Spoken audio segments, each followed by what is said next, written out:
بسم اللہ الرحمن الرحیم۔ السلام علیکم دوستو، بہنوں اور بھائیوں، میں ہوں آزاد مولوی اور امید کرتا ہوں آپ خیریت سے ہوں گے۔ دوستو، تاریخ انسانیت کا آغاز کرہ زمین پر اولین انسانی فرد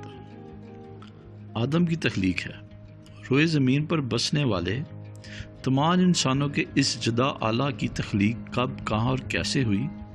زمین کے کس حصے میں اس نے زندگی بسر کی، کتنی عمر پائی اور اس کے دوران میں کتنی نسلیں انسانی وجود میں آئی، اس کے بارے میں کسی کے پاس حتمی معلومات نہیں ہے۔ علم الانسان کے بعد جیت علماء تخلیق انسان کو حیوانی ارتقاء کا شاخسانہ قرار دیتے ہیں، لیکن حقیقت یہ ہے کہ ان کے پاس اس دعوے کے حق میں فیصلہ کن شواہد موجود نہیں ہے۔ کبھی بھی حیوانی فرد کو بہترین سے بہترین تربیت دی جائے، وہ صفات اور صلاحیتوں کے اعتبار سے انتہائی غبی اور کم عقل انسان کی گرد کو بھی نہیں پہنچ سکتا۔ علم انسان کے اہل تحقیق انسان کے اندر غیر معمولی صلاحیتوں، وجدان اور عقل کے کرشموں اور جانوروں پر اس کی نمایاں فوقیت کی معقول توجیہ پیش کرنے سے قاصر ہے۔ جیت علماء مفکرین کے نقطہ نظر کے برعکس تمام انسانی مذاہب نے تخلیق آدم کا ایک مختلف ماجرا سنایا ہے۔ اس کا نہایت ہی مربوط اور جامع بیان آخری آسمانی کتاب قرآن میں تفصیل کے ساتھ بیان ہوا ہے۔ اس کے مطابق اللہ تعالیٰ نے تخلیق آدم سے قبل کرہ زمین بنایا، اس کے اندر میدان، پہاڑ رکھے، پانی کے ذخیرے پیدا کیے، ہواؤں کی گردش، بارش کا نظام بنایا، مٹی میں فصلیں، پھل پھول اگائے، صلاحیتیں پیدا کی اور زمین کو انسانی حیات کی ضروریات کے لحاظ سے موزوں اور سازگار بنایا۔ اس کے بعد فرشتوں کے سامنے اس ارادے کا اظہار فرمایا کہ میں زمین پہ اپنی نیابت کا فرض ایک نئی مخلوق کے سپرد کرنا چاہتا ہوں، جس کی تخلیق عناصر مٹی ہوگی۔ نائب کی حیثیت سے اس کو بعض اختیارات حاصل ہوں گے جن کو استعمال کرنے میں وہ آزاد ہوگا۔ وہ اپنی ثواب دید پر فیصلہ کرے گا اور ان پر عمل کرنے کا اس کو پورا موقع ہوگا۔ یہ سن کر فرشتوں نے عرض کی، اگر نئی مخلوق کا مقصد وجود اللہ تعالیٰ کی تسبیح اور حمد کرنا ہے تو اس فرض کو ادا کرنے میں ہم کوئی کسر اٹھا نہیں رکھتے، لیکن اگر اس مخلوق کو خود مختار بنا دیا جائے اور اپنی ثواب دید کے مطابق فیصلے کرنے بروئے کر لانے کی آزادی ہوگی تو ہمیں اندیشہ ہے کہ وہ اپنی آرزوؤں سے غلط فائدہ اٹھا کر زمین کو فتنہ، فساد، خون ریزی کی وارداتوں سے بھر دے گا۔ اللہ تعالیٰ نے فرمایا، تمہارے خدشات درست نہیں ہیں کیونکہ ابھی تم میری پوری اسکیم سے آگاہ نہیں ہو۔ تم نہیں جانتے کہ میں مخلوق کو نیابت کی ذمہ داری ادا کرنے کے لیے کس طرح تیار کروں گا۔ لہٰذا جب اس نئی مخلوق کے وجود بخشا جائے اور اس کی روح یزدانی سے مشرف کیا جائے تو تم سب اس کو سجدہ کرنا اور اس کی تعظیم بجا لانا۔ جس مخلوق کی وجود لانے کا ابھی منصوبہ ہی نہیں تھا اور جس کے معیار کی کارکردگی کے بارے میں فرشتے ابھی مطمئن نہیں تھے، اس کو سجدہ کرنے کا حکم ظاہر ہے کہ اس معنی میں نہیں تھا کہ یہ مخلوق اللہ تعالیٰ کی طرح مقدس تھی، بلکہ حقیقت میں یہ حکم فرشتوں کے جذبہ عطائد کی آزمائش کے لیے تھا۔ اس کا مقصد زمین پر بھیجی جانے والی نئی مخلوق کی اللہ تعالیٰ کی نائب و خلیفہ ہونے کی حیثیت کو تسلیم کروانا تھا، تاکہ فرشتے اس کو اپنے اختیارات پوری آزادی کے ساتھ استعمال کرنے میں معاون اور ان کی طرف سے اسے کوئی مزاحمت پیش نہ آئے۔ سجدے کا حکم اصلاً فرشتوں کے لیے تھا کیونکہ وہی اللہ کے فیصلوں کو نافذ کرتے تھے، لیکن طبیعاً ہر اس مخلوق کے لیے بھی تھا جو اللہ رب العزت کی اس سکیم کو نافذ کرنے میں رکاوٹ پیدا کرنے کی صلاحیت رکھتی تھی۔ زمین پر پہلے جنات آباد تھے جو ایک ناری مخلوق ہے۔ چونکہ وہ نئی مخلوق کو اپنے لیے چیلنج سمجھ سکتے تھے، اس لیے ان کو بھی سجدہ کے حکم میں شامل کیا گیا۔ جب آپ کو وجود عطا کیا گیا اور اس میں روح یزدانی پھونکی گئی تو فرشتوں کے حکم الہی کے مطابق ان کو سجدہ کیا گیا، لیکن جنات کے فرد ابلیس نے ایسا کرنے میں آر محسوس کی۔ اس کا دعویٰ یہ تھا کہ میری مخلوق کا مادہ انسان کے مادے تخلیق سے افضل ہے، مجھے آگ سے پیدا کیا گیا ہے جبکہ آدم کو مٹی سے بنایا گیا ہے۔ آدم پر واضح برتری رکھتے ہوئے میں اس کو سجدہ کیوں کروں؟ ابلیس کا یہ رویہ رونت اور تکبر پر مبنی تھا اور یہ صفتیں اللہ تعالیٰ کو سخت ناپسند ہیں کیونکہ کبریائی اسی ذات کی شان ہے۔ لہٰذا اللہ تعالیٰ کے حکم عدولی اظہار تکبر کے باعث ابلیس کو اللہ کے قرب سے محروم کر دیا گیا۔ آدم کی تخلیق کے ساتھ ہی ان کے پشت سے آئندہ پیدا ہونے والی تمام انسانوں کی روحیں بھی پیدا کر دی گئیں۔ اللہ تعالیٰ نے سب کے سامنے ان کا مقصد تخلیق رکھا، ان سے قرار لیا کہ کیا وہ اللہ تعالیٰ ہی کو اپنا واحد مالک الحق تسلیم کریں گے۔ سب نے اس حقیقت کو مانا اور اس کے حق میں گواہی دی۔ یہ اقرار گویا اس بات کا تھا کہ ان روحوں کو جب جب مادی وجود عطا کر کے زمین پر بھیجا جائے گا تو وہ اللہ تعالیٰ کو اپنا مالک اور آقا تسلیم کرتے ہوئے زمین میں اس کی نیابت کے فرض کو پورے احساس ذمہ داری کے ساتھ ادا کریں گے۔ اس موقع پر آدم کو حکم ہوا کہ وہ اپنی نسل میں پیدا ہونے والے ان عظیم شخصیات کا تعارف فرشتوں کو کروائے جو اللہ رب العزت کی نیابت کا حق نہایت احسن طور پر ادا کرنے والے ہیں۔ جب آپ نے ان کا تعارف فرشتوں کو کروایا تو وہ پکار اٹھے، پروردگار، ہم اپنی کوتاہی علم کا اقرار کرتے ہیں، ہم تخلیقی آدم کی اسکیم کا معترض ہوئے۔ ہمیں یہ معلوم نہ تھا کہ اس مخلوق میں ایسے انسان بھی ہوں گے جو آزادی کے غلط استعمال پر قادر ہوتے ہوئے بھی تیرے تابع فرمان رہیں گے اور اظہار عبودیت میں ہم پر بازی لے جائیں گے۔ ابلیس کی تذلیل اور محرومی کا باعث چونکہ آدم بنے اور اب وہ زمین پر مقتد حیثیت سے مالک بننے والے تھے، ان کی نسل میں پیدا ہونے والی عظیم شخصیات بھی نہایت باصلاحیت ہونے والی تھی۔ اس لیے ابلیس نے ان سے اپنی محرومی کا انتقام لینے کی منصوبہ بندی کی۔ اس نے بارگاہ خداوندی میں عرض داشت پیش کی کہ جب مجھے ایک کڑے امتحان سے دوچار کر کے اس میں ناکامی پر مجھے رندہ درگاہ قرار دیا گیا ہے تو مجھے یہ موقع دیا جائے کہ جب آدم اور اس کی نسل زمین میں بسیں میں ان کو ورگلا کر ان کے قدم تیری ہدایت کے ڈگمگا سکوں۔ مجھے یقین ہے کہ اگر مجھ سے یہ کام کرنے کی آزادی ہو تو میں اولاد آدم کو اس طرح بھٹکا دوں گا کہ وہ تیری نیابت کی ذمہ داریاں یوں بھول کر تیرے باغی اور نافرمان بن کر اٹھیں گے۔ اللہ تعالیٰ نے ابلیس کو درخواست منظور کر لی اور اس موقع دیا کہ وہ جبرن نہیں بلکہ دلوں میں وسوسے پیدا کر کے لالچ خوف دلا کر جھوٹے وعدے کر کے مستقبل کے سہانے خواب دکھا کر انسان کو ورگلا سکتا ہے۔ ابلیس نے کہا کہ جب میری یہ درخواست منظور کر لی گئی ہے تو میں اپنی پوری قوت کو برائے کار لا کر آدم اور اس کی اولاد کو تیری ہدایت سے بھٹکاؤں گا، ان پر ہر چار جانب سے حملہ آور ہوں گا، جو سیدھی راہ تو ان کو بتائے گی میں اس پر مورچہ لگا کر بیٹھوں گا تاکہ وہ اس کو اختیار نہ کر سکیں۔ وہ نہ صرف یہ کہ تیری نافرمانی کریں گے بلکہ تیری وحدانیت کو بھی تسلیم نہیں کریں گے۔ میں ان کو شرک میں اس طرح مبتلا کروں گا کہ وہ تیرے بالمقابل حقیر جانوروں کو زیادہ محترم جانیں گے، مال و اولاد میں تیرے شریک ٹھہرائیں گے۔ اللہ رب العزت نے فرمایا کہ ٹھیک ہے، جو تو یاد کر، جو لوگ تیرے پیچھے لگ جائیں گے میں ان سب کو تیرے ہمراہ جہنم میں ڈال دوں گا۔ مجھے قطعاً اس بات کا ملال نہیں ہوگا اتنی کثیر تعداد میں انسان آگ میں جھونکے جائیں گے،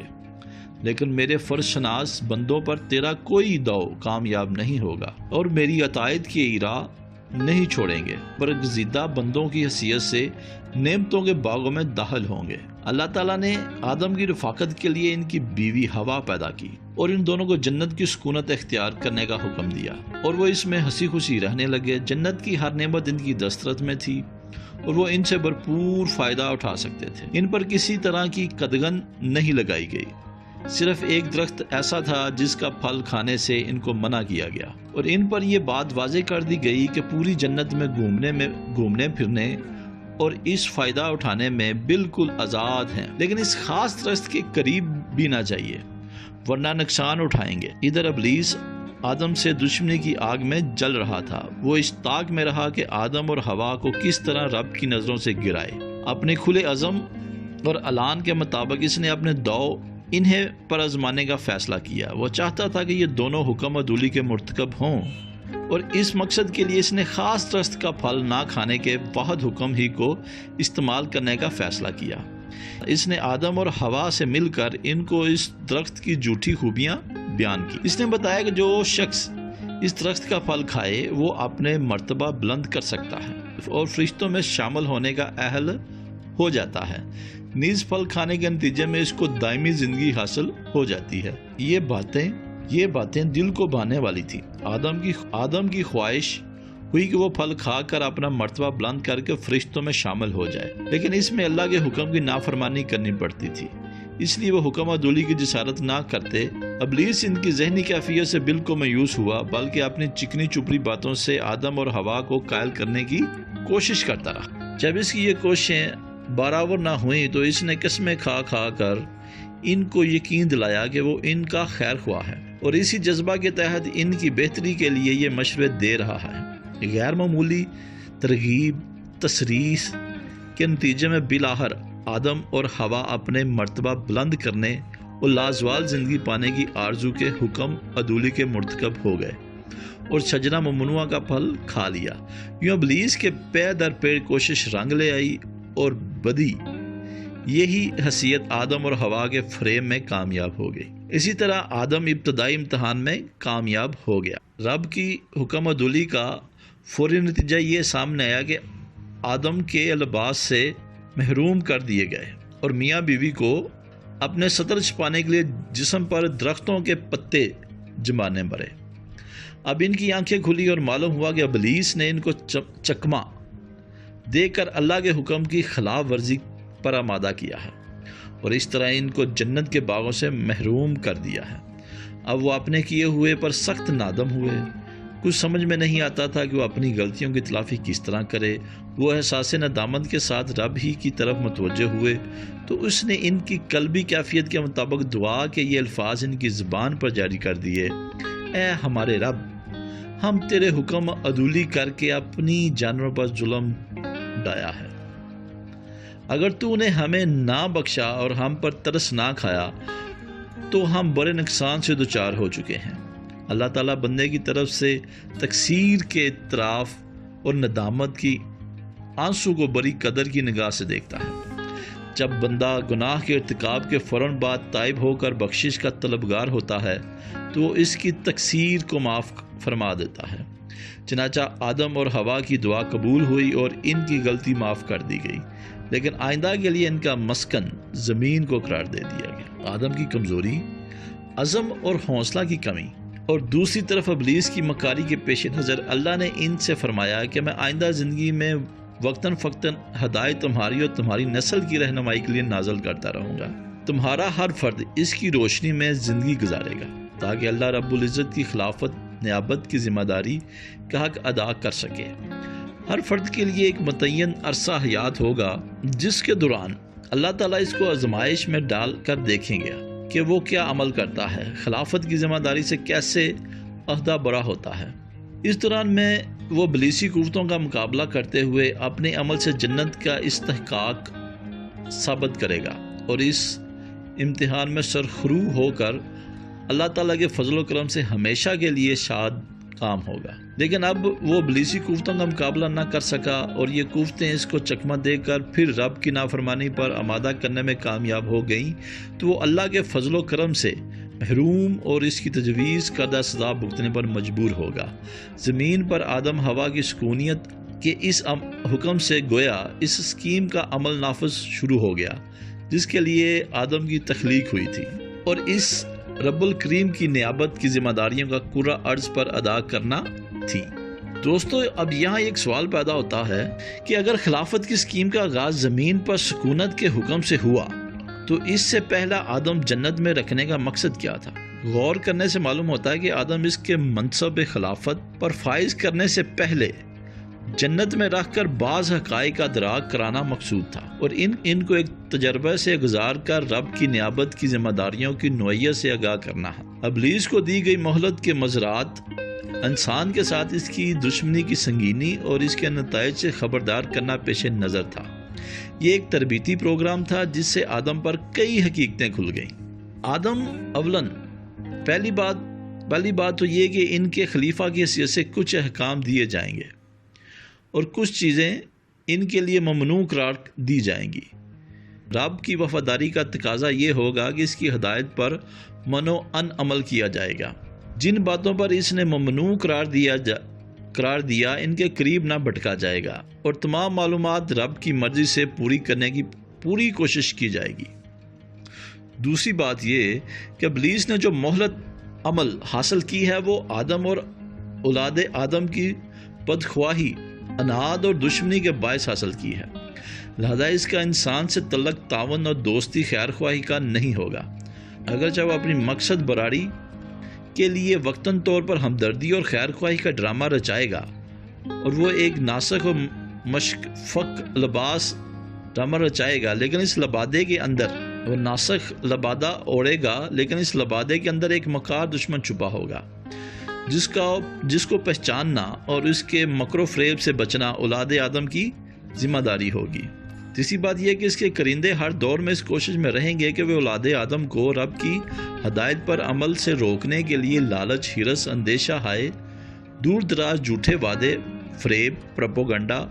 وسوسوں کے ہر حربے کو آزمائے۔ ان کے انسان پر حملہ آور ہونے کی کوئی ایک ہی شکل نہیں ہوگی، لہذا وہ آدم کو ان کی مکاری سے ہر وقت چکنا رہنا ہوگا۔ چوتھی بات یہ کہ اگر کسی وقت آدم اپنی بے خبری یا سادہ لوئی کے باعث ابلیس کے دامن میں گرفتار ہو جائے، اللہ تعالیٰ کے حکم و دولی کا مرتکب ہو جائے، تو اس کی تلافی کے لیے اس کو فی الفور اپنے رب کے دامن غفو میں پناہ طلب کرنا ہوگی۔ خطا پر اصرار ابلیسی صفت ہے، اس لیے اس کو بچنا ہوگا۔ پانچویں بات یہ کہ جنت کے حقیقی وراثت پانے کے لیے ہر فرد کے لیے ضروری ہے کہ وہ اپنی دنیاوی حیات میں شیطان کا مقابلہ کرے، اس کو بچارے،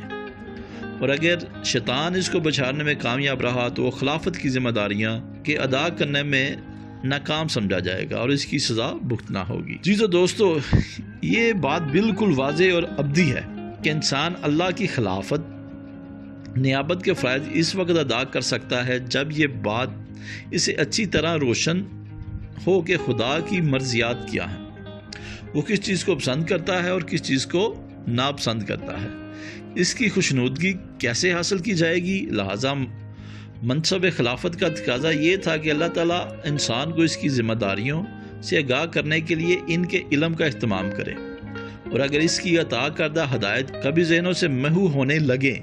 تو وہ پھر اس کی یاد دہانی کرا دے۔ اللہ نے اس علم کا اہتمام یوں فرمایا کہ انسان کو فطری وجدان عطا فرمایا جو اس کے لیے حق و باطل، نیک و بد اور صحیح و غلط کے درمیان امتیاز کی کسوٹی بنے۔ یہی وجہ ہے کہ انسان اپنے فطرت کے اندر موجود حق کی آواز سنتا ہے، اور اگر چاہے تو اس کی روشنی میں صحیح راستوں کا انتخاب کرنے کے لیے باطل اور غلط کاموں سے بچتا ہے۔ اور یہی وجہ ہے کہ انسان اپنی فطرت کے اندر موجود حق کی آواز سنتا اور اگر چاہے تو اس کی روشنی میں صحیح راستہ انتخاب کر کے باطل اور غلط کاموں سے بچتا ہوا زندگی گزار سکتا ہے۔ اسی وجدان علم کے باعث وہ بھلے کام کر کے ان سے سکون و اطمینان پاتا ہے، لیکن اگر وہ غلط روش اختیار کر لیتا ہے تو اس پر شرمندگی محسوس کرتا ہے، حت الوسع اس پر وہ پردہ ڈالنے کی کوشش کرتا ہے۔ اسی فطری وجدان کی تائید معاونت کے لیے اللہ تعالیٰ نے آدمی کے گرد و پیش میں اور خود اس کی ذات کے اندر دلائل کا ایک عظیم ذخیرہ فراہم کر دیا ہے، جس سے استفادے کے لیے اس نے آدمی کو سمیع اور بصیر، تجربہ اور مشاہدہ اور واقعات اور حوادث سے سبق حاصل کرنے کی صلاحیت سے نوازا ہے۔ آدمی اگر ان صلاحیت کو بھرپور طریقے سے استعمال کرے تو یہ وجدانی علم اس کی وجدانی کا پیش قیمت ذریعہ ثابت ہو سکتا ہے۔ تاہم ان صلاحیتوں سے فائدہ اٹھانے کی ایک حد ہے جس سے اگر یہ کارآمد نہیں رہتی، لہٰذا اللہ تعالیٰ نے انسان کو عقل سے نوازا جو علم کا دوسرا ذریعہ اور اخذ نتائج میں نہایت کارآمد ہے۔ عقل جزوی امور کے مشاہدے کی روشنی میں اصل اور کلیات واضح کر لیتی ہے، اور ان کی کلیات کی مدد سے جزوی امور رہنمائی فراہم کر سکتی ہے۔ تاہم عقل کی رسائی بھی محدود ہے، حسی چیزوں سے بالا تر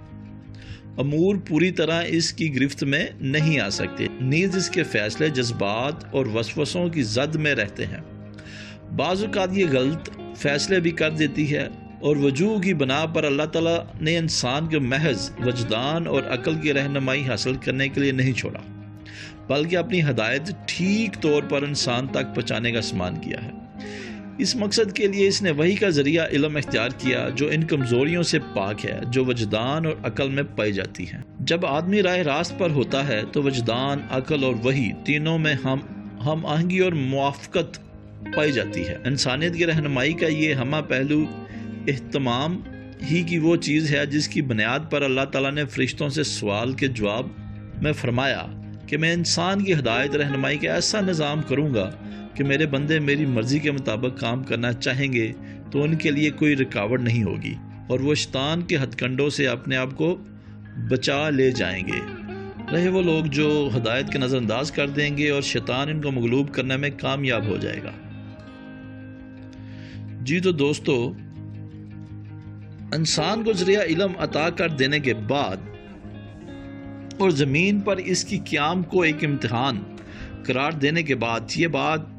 مخفی نہیں رہ جاتی کہ انسان کی ذمہ داریوں کی مصولیت بھی ہونے والی ہے۔ جس طرح ہر امتحان کا نتیجہ بھی ایک روز سامنے آتا ہے، آدمی کی خوبیاں خامیاں سب حساب میں آ جاتی ہیں،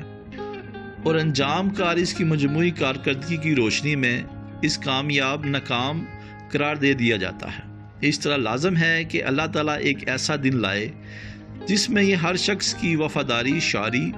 بے وفائی، اطاعت، حکم، عدولی، امانت یا خیانت، ہر چیز کا ریکارڈ رکھا جائے۔ چنانچہ منصب خلافت کا یہ اہم تقاضا بھی واضح کر دیا گیا ہے کہ جو لوگ اپنی دنیاوی غرض حیات میں اپنی فرائض صحیح طور پر انجام دیں گے اور وحی کے ذریعے رب کی نازل کردہ ہدایت کے مطابق زندگی گزاریں گے، ان کو اخوری زندگی میں اعزاز و کرام کے ساتھ جنت میں داخل کیا جائے گا، جہاں وہ ہر طرح کی نعمت سے مطمئنہ ہو کر امن و سکون کے ساتھ رہیں گے۔ اس کے برعکس جن لوگوں نے دنیا میں خلافت کی ذمہ داریاں ادا کرنے کو کوتاہی کی اور رب کی ہدایت کو ماننے سے انکار کیا، اور ان کا مواخذہ ہوگا اور انہیں ابدی سزا دینے کے لیے جہنم کی آگ میں جونک دیا جائے گا۔ اس تفصیل سے معلوم ہوا کہ انسان کی دنیاوی زندگی اصل میں حق و باطل کی کشمکش میں گزرے گی، اور اس آویزش میں بنیادی اہمیت آسمانی ہدایت کو حاصل ہوگی۔ اولاد آدم کی ذمہ داریاں ہوں گی کہ وہ اس کو ہدایت کو قبول کرے اور اس کے مطابق زندگی بسر کرے اور اس تقاضوں کو پورا کرے۔ ابلیس ضرور ہوگا، ابلیسی قوتوں کا سارا زور اس بات پر ضرور ہوگا کہ وہ اولاد آدم کی ہدایت سے بہرا رکھیں اور اس کے خلاف پروپیگنڈا کریں اور اس کو بدلنے تلف کرنے کی کوشش کریں،